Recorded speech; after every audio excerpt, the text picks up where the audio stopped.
Bonjour à tous, bienvenue dans ce tutoriel dans lequel on va voir comment faire un spectre audio relativement simple et avec un rendu relativement intéressant qui sera ensuite paramétrable et ajustable à vos souhaits. Je vais vous montrer un peu comment construire donc les bases de ce spectre et après quelques modifications qu'on pourrait faire dessus pour l'améliorer par exemple. Donc, je vais commencer par virer tout ça.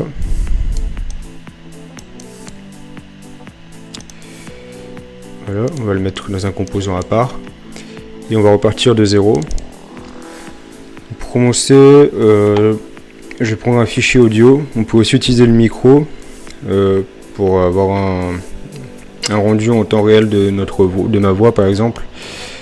Mais je vais utiliser un fichier audio, ce sera plus simple et le rendu sera plus intéressant sur de la musique. Donc je vais prendre un set de techno. Là, je vais faire ça pour les besoins du clip, pour m'aider au montage, pas forcément en tenir compte. Tac.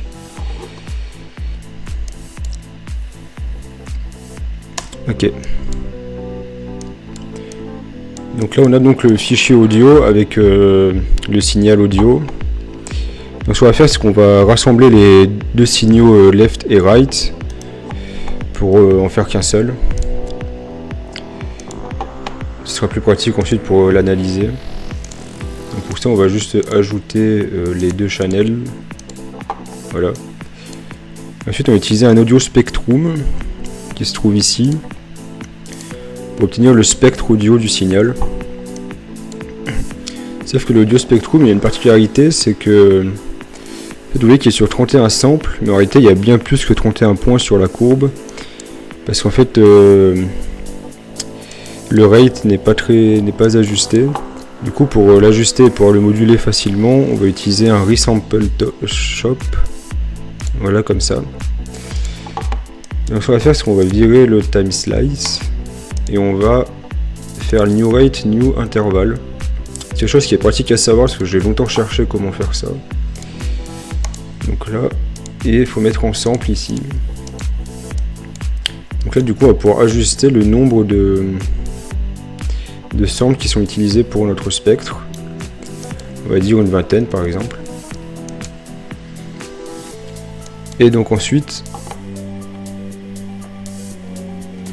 on va vouloir représenter ce spectre dans un top, et en particulier en 3D, avec des objets 3D. Donc pour ça, on va commencer par mettre un objet 3D relativement simple comme une box. Voilà. On va essayer d'allonger en mettant 0,1 en X et Y. Voilà. Et ensuite on va ajuster la taille du bâtonnet en fonction de la fréquence à laquelle il correspond. Donc pour ça il va falloir le répliquer plusieurs fois et que chacune des réplications, sa taille soit ajustée à la hauteur du spectre. Donc pour ça on va le rentrer dans un géométrie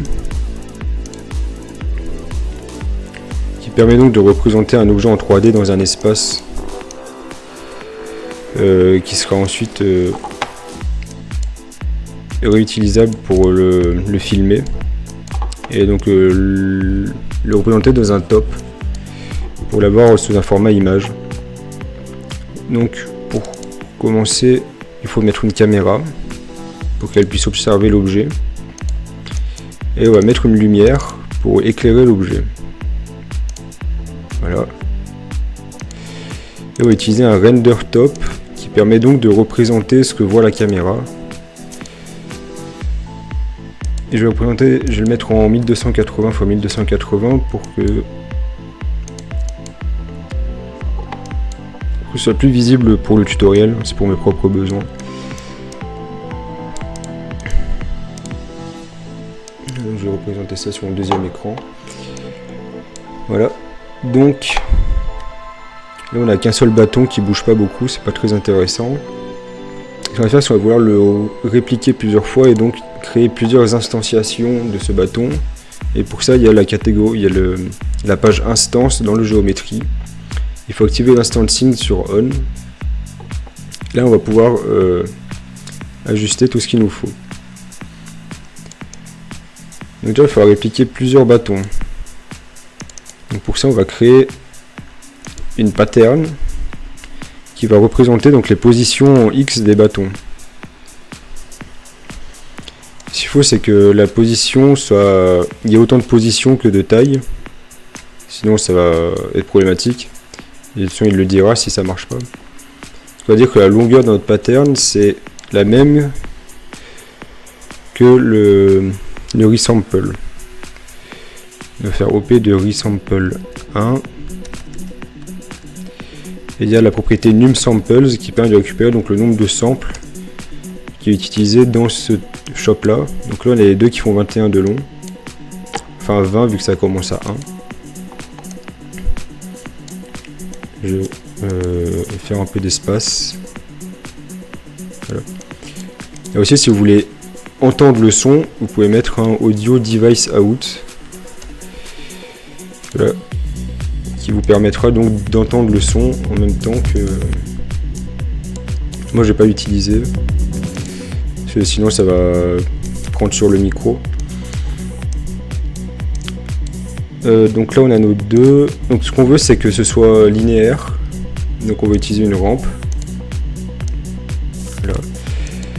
Et on va dire ici au geo donc. On va mettre un petit nul. On va l'appeler instance. La translation en X. Instance TX. Non, instance translation. Et on va appeler donc la channel TX, voilà, comme ça. Donc là, ça représente la position en X de chaque instance. Il y a une faute d'orthographe là. Voilà. Et ici, du coup, dans le translate up, on va mettre l'instance translation.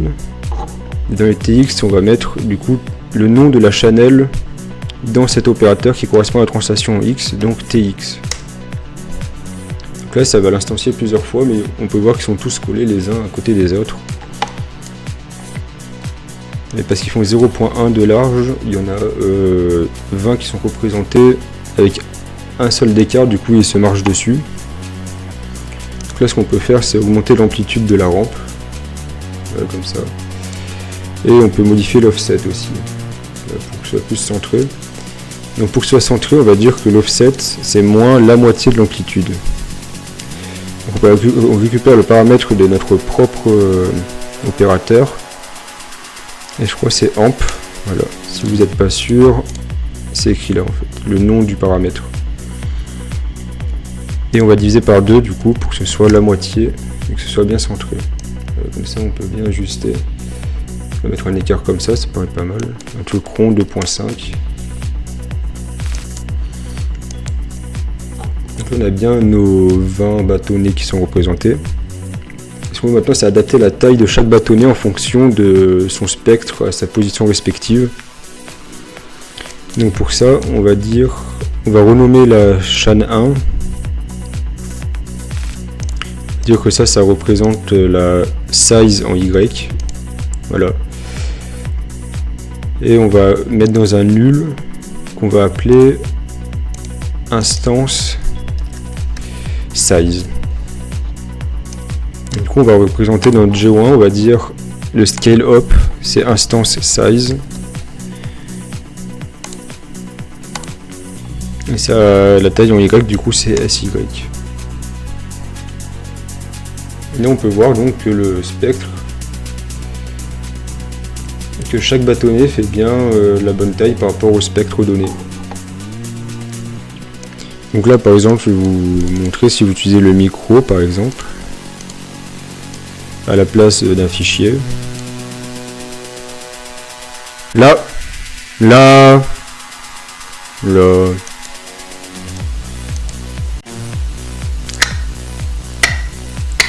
Et quand je fais des petits bruits comme ça. Et donc, quand je parle, ça s'adapte. Et donc maintenant, on va voir un peu qu'est-ce qu'on peut adapter. Je vais remettre la musique. Qu'est-ce qu'on peut adapter sur ce spectre. Donc on peut adapter par exemple le nombre d'instances. Avec le resample, on avait mis 20. On peut augmenter. ou réduire, hein, comme ça. Vous voyez par exemple qu'on veut 100 bâtonnets. On va réduire la taille de chaque bâtonnet. En disant, bah là on va mettre que les tailles sont les mêmes, donc on va dire que c'est mi.par.sizex, voilà. Comme ça quand j'ajusterai celui-là s'ajustera automatiquement. On va trouver une bonne taille, voilà, comme ceci. Qui est tout de même plus représentatif. Il faut tout de même faire attention, parce que si on met trop de bâtonnets, ça peut faire planter l'ordi. Si, ça dépend de votre ordinateur, mais s'il n'est pas assez puissant, il ne faut pas trop lui en demander non plus, mais là sans bâtonnet ça va. Sachant qu'un bâtonnet représenté par 8 points, ça fait 800 points, c'est largement supportable pour un ordinateur des plus basiques. Mais si vous en mettez 10 000 par exemple, ça peut poser problème. Voilà. On peut aussi adapter d'autres choses, hein, comme par exemple on peut ne pas utiliser une box, mais par exemple des sphères. Et on va réduire du coup la taille de la sphère. On va reprendre la même taille, c'était 0,01. Sauf en Y. Voilà. Ça fait qu'on n'a pas tout à fait des bâtons, mais on voit que c'est un peu arrondi sur les bords. Donc ça peut être intéressant. Après, il y a plein d'autres choses qui sont faisables, hein. Les possibilités sont infinies. Alors, ce qu'on peut voir, c'est que par exemple, en tournant un peu la caméra autour de l'axe Y, on va dans l'autre sens, Translate, Rotate, voilà. On peut représenter le spectre et tourner autour autant qu'on veut. Parce que c'est totalement en 3D en fait. Le voir de dos, de face, voilà. Vous pouvez aussi faire un spectre symétrique par exemple.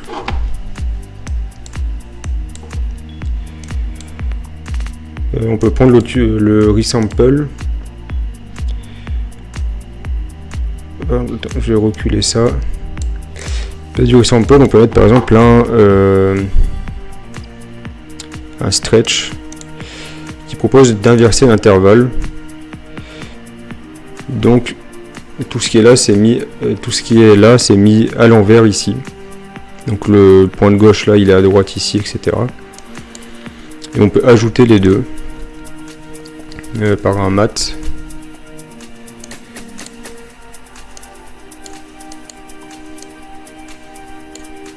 Là, en disant, on ajoute les chops entre eux. Et du coup, on a un spectre symétrique cette fois. Après, il y a toutes sortes de choses faisables. Mais là, on a au moins les bases pour s'amuser, faire un spectre de base.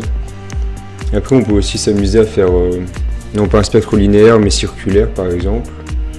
Ou adapter toutes sortes de choses, modifier la couleur de chaque bâtonnet en fonction de la hauteur de la fréquence en question.